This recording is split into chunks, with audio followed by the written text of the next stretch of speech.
Six-time Grammy winner Questlove is band leader of The Roots and The Tonight Show with Jimmy Fallon. He's also an Oscar-winning filmmaker whose latest documentary, Sly Lives, a.k.a. The Burden of Black Genius, looks at the meteoric rise and tragic descent of the brilliant Sly Stone, who led his groundbreaking band, Sly and the Family Stone, to dizzying heights in the 60s and 70s. Take a look. To me, one of the greatest things about Sly is he's letting us peer into something very free. The appearance, the clothing, even the wigs, it was from another world. When it came together as the sound, it was so future.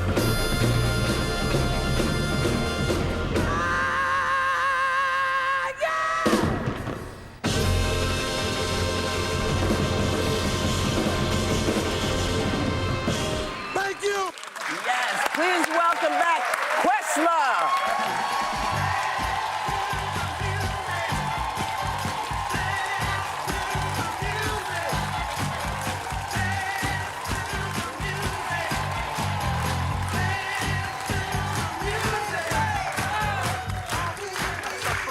Wow.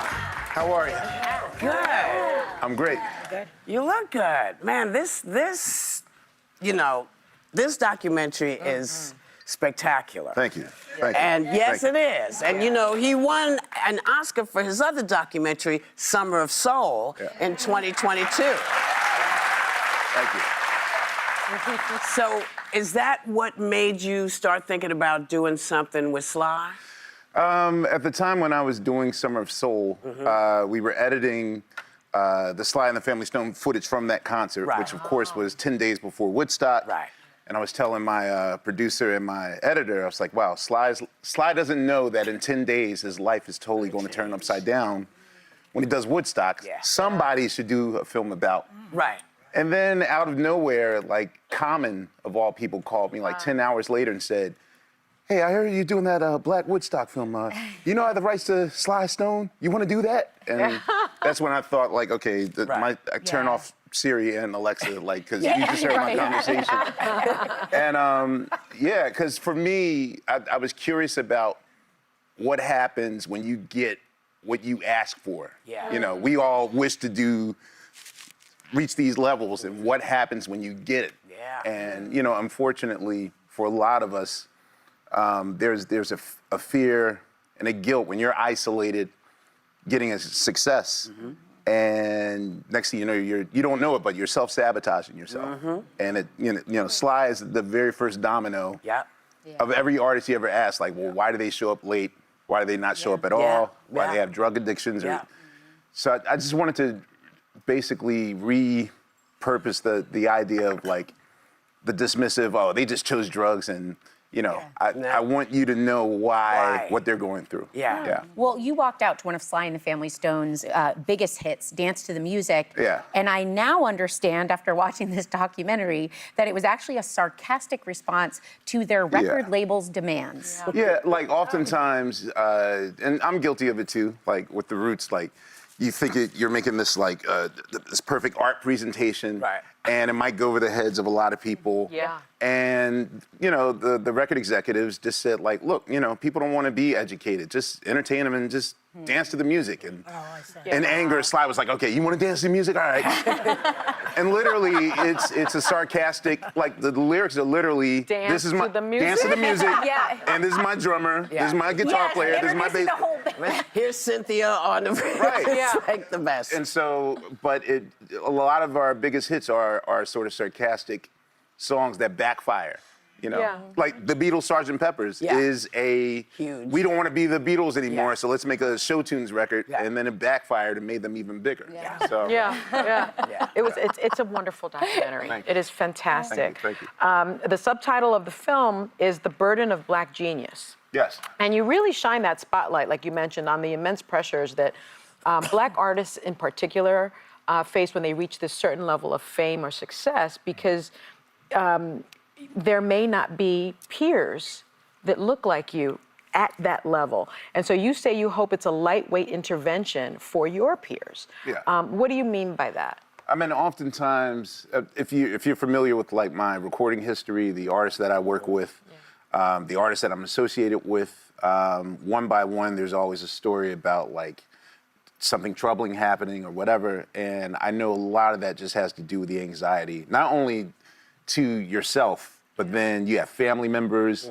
You know, we often live in our success. Yeah. Oh, you made it on The View. Oh, what we gonna do? Like, and then not only that, but then you sort of have to represent, you know, everyone. Yeah. Everyone feels that pressure. Even like 3 seconds before introduction, it's like, Stress. Yeah. everything has to be perfect because Yes. I have to represent us. Yeah. You know, That's right. and we're still doing that in 2025. And so it's hard.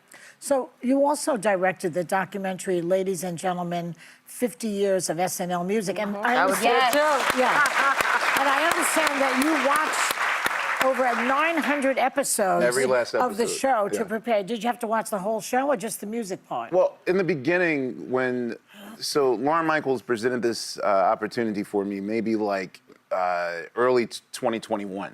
He was like, okay, the anniversary is 2025. Yeah. Would you like to do this? And at first I was just like, all right, let me just pick the 50 best performances, whatever. But then that's a trap because if you leave something out, then. But what wound up happening was doing the Sly film for like 3 years, I didn't realize that being empathic, I guess, like I started to take on the sadness as the bands were revealing like what they went through. And I kind of needed something happy to do. So suddenly This we seems just, like a happy we thing. cleared the table and like decided, let's make SNL like a joyous celebratory look at Yeah. music. It took you 3 years to do that other one. 3 years. Wow. So I'd watch like 3 to 7 episodes every day until I did all 939. And Oh, then, this- So yeah. speaking of things that make you happy, you're Black a huge- genius. You're a huge fan of the show Soul Train. And I understand you have it running on loop on your house 24/7. Okay, And this was so- inspired by Prince? Okay, so when there was a period in Prince's life that whenever you would go to his crib, he would always have Pixar's Finding Nemo on. I love And that. I was like, what is your addiction to Pixar films? And he said that, you know, when he was young, he always wanted an aquarium. And this is the closest that he's going to get. Like, seriously, he had a briefcase with like 10 copies of Finding Nemo. Wow. In the nightclub, in his hotel room, in the studio, it's always playing. So for me, Soul Train, my parents weren't big on letting me watch television, but I could watch music shows. And so Soul Train was one of those shows I was allowed to watch. And, you know, I guess around 1997 when I started going to Japan, I started collecting those episodes. So when you come to my house, it's on a 24-hour loop. We all went out for a birthday friend, for a friend of ours. Yeah. And you rented this party bus, and Soul Train was playing on the party bus, and I was wondering why Soul Train was playing on a party bus. You know, it's the world's greatest aquarium. You know? But that's also how I got into SNL, because unlike the rest of America, like most of America's dealings with Soul Train is a 12 in the afternoon Saturday experience. Philly was the one rare place where Soul Train would come on at 1 in the morning.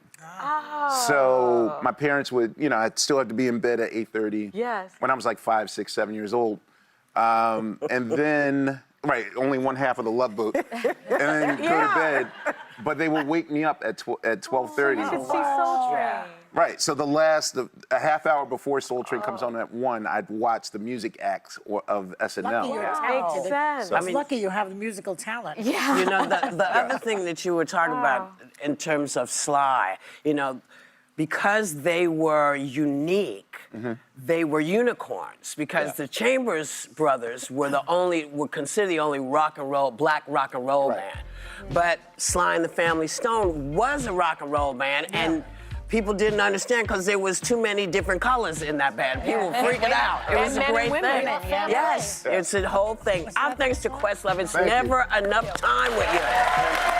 Sly Lives, a.k.a. The Burden of Black Genius, is streaming now on Hulu. And the soundtrack is available now on digital platforms with the CD and LP editions coming out on May 9th.